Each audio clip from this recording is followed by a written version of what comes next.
Et bonjour à tous, aujourd'hui on se retrouve pour un tuto marque-page.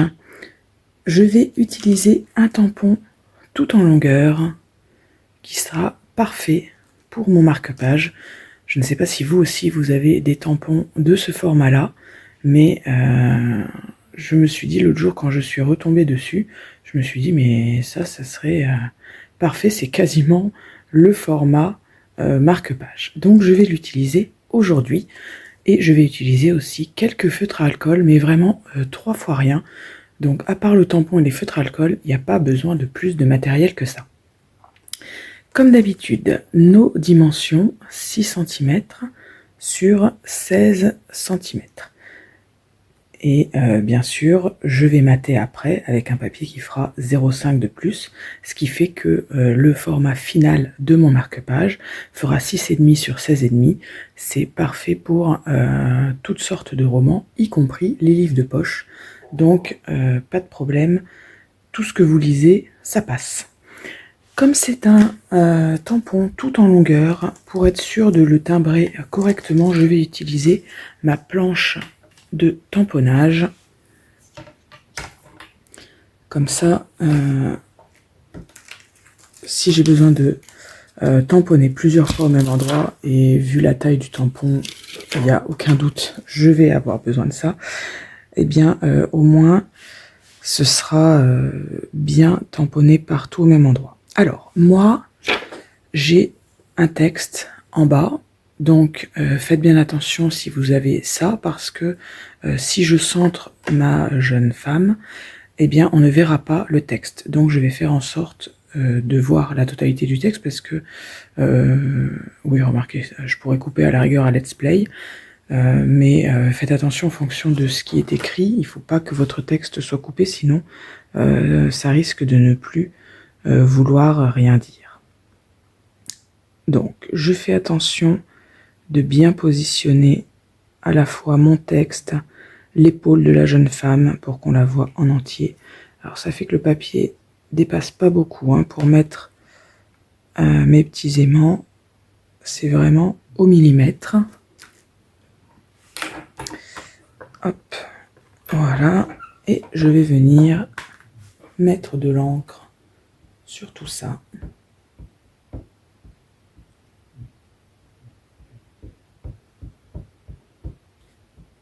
J'en mets bien partout. Ce type de tampon, qu'est-ce qui se passe? Ah bah d'accord. Je trouvais que ça faisait un bruit bizarre, mais j'avais posé mon papier transparent dessus, donc évidemment, enfin dessous, mais bon. Évidemment, quand j'ai voulu replier, ça a fait un drôle de bruit. Hop. Oui, j'étais en train de vous dire que sur ce type de tampon, il y a tout. Il y a le fond, il y a le dessin, il y a le texte. Vraiment, c'est déjà suffisamment chargé. Il n'y a pas besoin de rajouter autre chose dessus. Voilà, donc comme on s'en doutait, il faut tamponner plusieurs fois. Parce que, voilà, déjà d'une part, c'est pas suffisamment foncé. Et puis, il y a des endroits où ça n'a pas vraiment très bien timbré.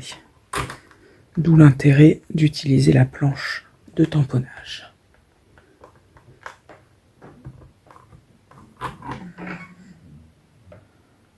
Donc, vous repassez autant de fois que c'est nécessaire.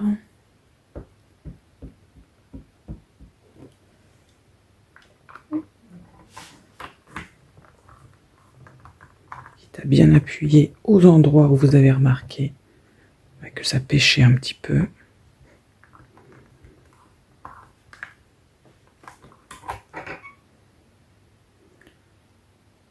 Voilà, là, c'est pas mal du tout.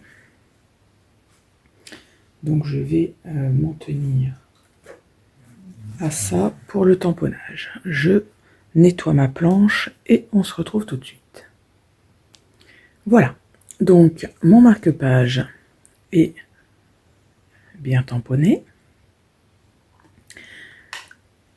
Je vais ajouter quelques couleurs, mais vraiment pas grand chose, parce que le but c'est pas que tout soit coloré, en tout cas moi, c'est pas ce que je souhaite obtenir. Donc je vais laisser sur fond blanc. La seule chose que je vais colorier, c'est la peau de la jeune femme, en rose très très clair, son casque de musique, son rouge à lèvres et la petite bretelle ici que je vais peindre en rouge, que je vais coloriser en rouge. Voilà, donc j'ai choisi 2 feutres à alcool, un rose très clair pour la peau et un rouge pour tous les autres éléments.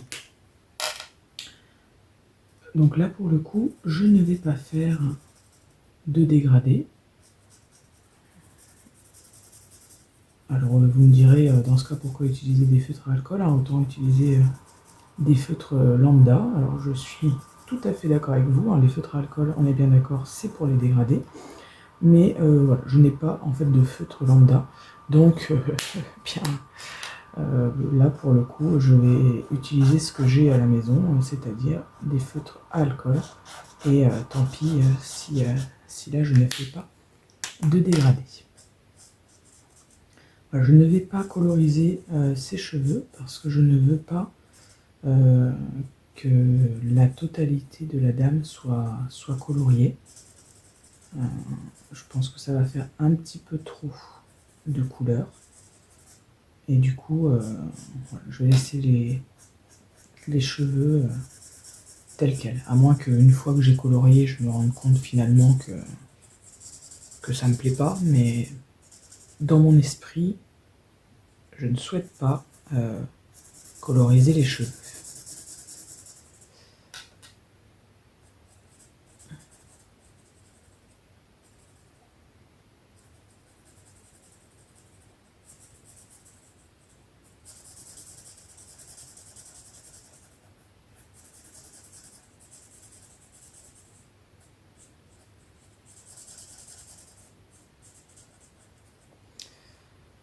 Voilà pour la peau. Et je vais lui faire un rouge à lèvres bien rouge, le même rouge que ce que j'ai choisi pour son casque à musique.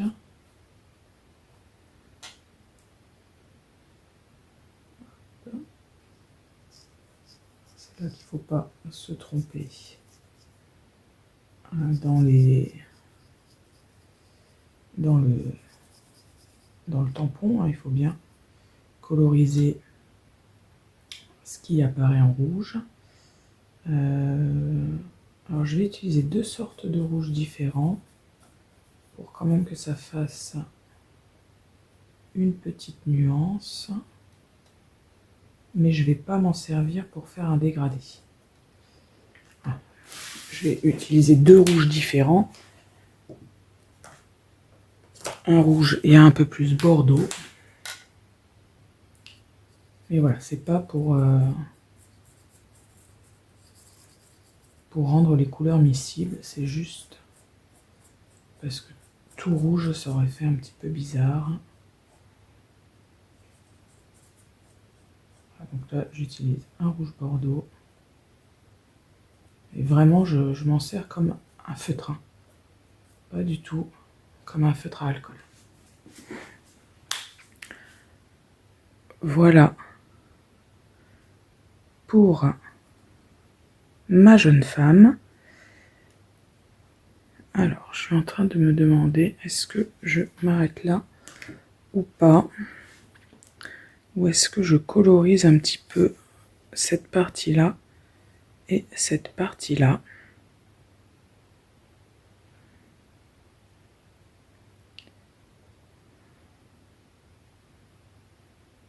Je ne sais pas trop.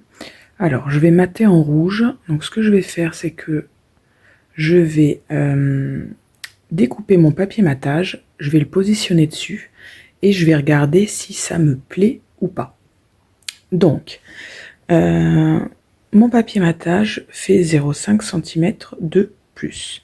Donc, ça fait 6,5 sur 16,5. Je découpe et on se retrouve après. Voilà, alors j'ai découpé mon fond. Voilà, Et je trouve malgré tout que ça fait un peu trop blanc. Donc, pas aussi foncé que rouge, donc je ne vais pas utiliser de feutre à alcool. Je vais utiliser des feutres à aquarelle pour que ça soit juste légèrement teinté, plus clair, mais rouge quand même. Et je vais venir coloriser cette zone-ci et cette zone en blanc ici.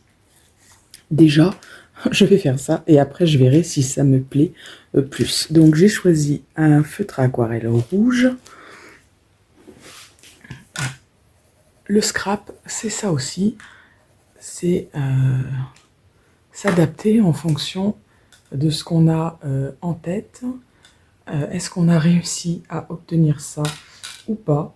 Voilà, donc moi voilà, je voulais rester sur quelque chose qui n'était pas trop coloré, mais là quand même, ça me semblait un petit peu trop blanc et du coup un petit peu trop vide.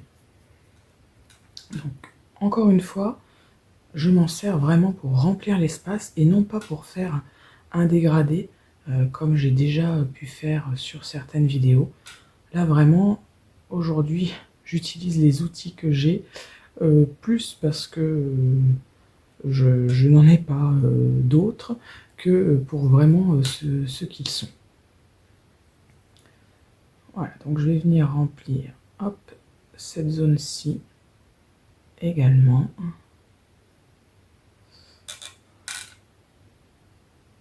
Voilà, et déjà, je pense que ça va déjà beaucoup mieux utiliser l'espace.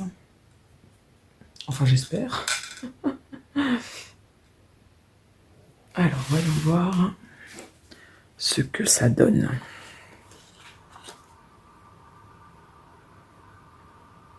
Ah bah écoutez, ça me plaît déjà beaucoup mieux. En plus, je trouve que ça met en évidence le texte. Ici, ça le met en valeur. Et je pense que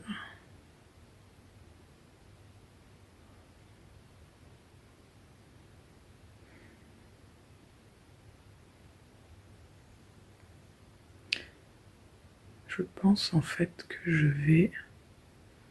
Alors si je remplis le fond et que je laisse la chevelure de la dame, alors je me pose deux questions. Je vais vous les dire à voix haute. Soit je colorise le fond et je laisse la chevelure blanc, soit je colorise la chevelure et je laisse le reste blanc.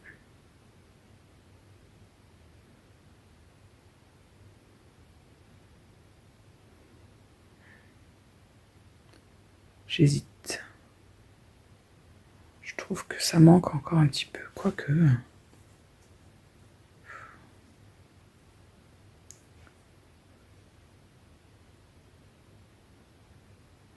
Quoique c'est pas mal comme ça quand même.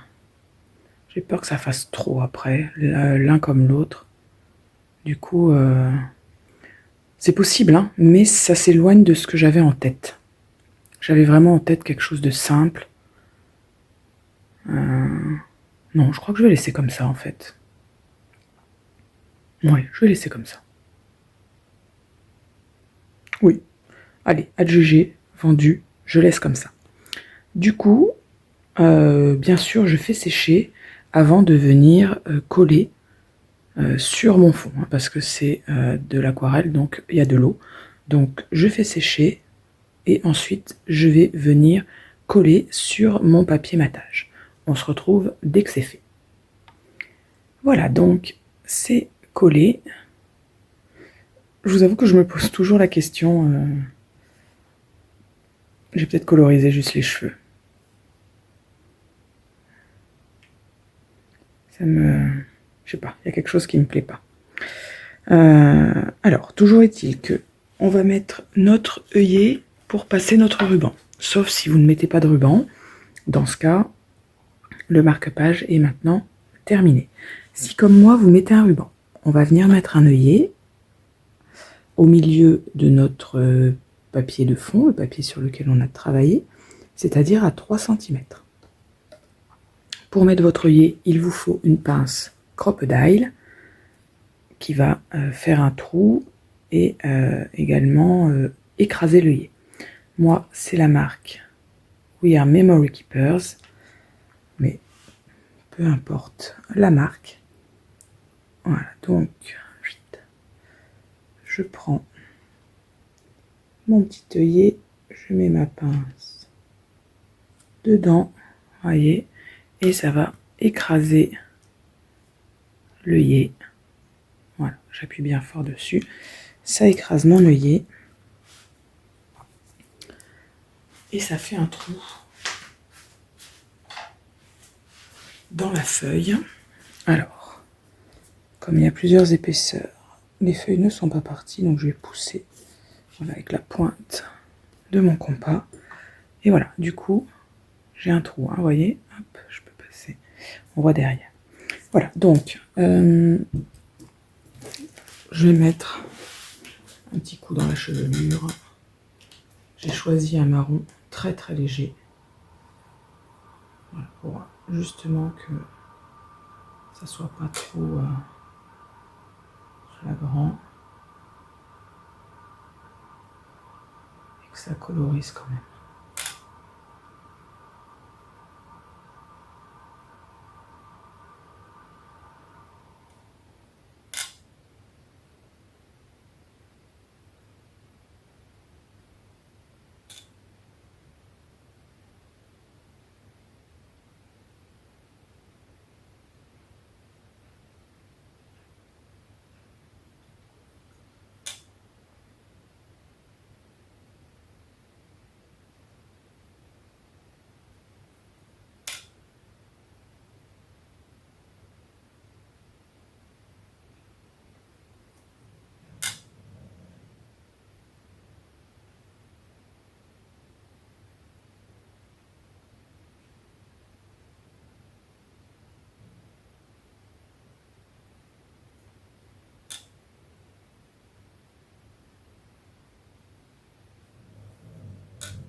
Et voilà. Et bien écoutez, j'ai bien fait de le faire, ça me va beaucoup mieux. Voilà, c'est légèrement teinté, mais du coup, je trouve que ça fait moins blanc et ça me plaît beaucoup plus. Donc, je suis contente. Une fois qu'on a fait ça et qu'on est satisfait du résultat, ce qui du coup pour le coup est mon cas, on va mettre son ruban. Moi, j'aime bien mélanger deux couleurs de ruban. Donc, ici, je vais mettre du rouge et du noir. Je suis en attente de ruban noir. Donc, je vais vous montrer comment on fait juste avec le rouge. Mais bien sûr, vous le faites, vous, avec tous les rubans que vous avez décidé de mettre. Hein. Peut-être un seul, peut-être deux, peut-être trois couleurs différentes, peu importe. Mais la façon de procéder est exactement la même. Donc, je vais chercher mon ruban. Voilà, donc j'ai découpé un bout de ruban. Moi, j'aime bien que les rubans soient assez longs, donc je découpe un assez grand bout, en général 25-27 cm. Là, il fait même 30, vous voyez. Mais tout dépend de la longueur que vous voulez laisser derrière. Hein. Si bien sûr vous coupez à ça au-dessus du marque-page, ça sert à rien de faire un ruban de 30 cm, c'est du gâchis. Donc voilà, à vous d'adapter en fonction de la longueur que vous aimez.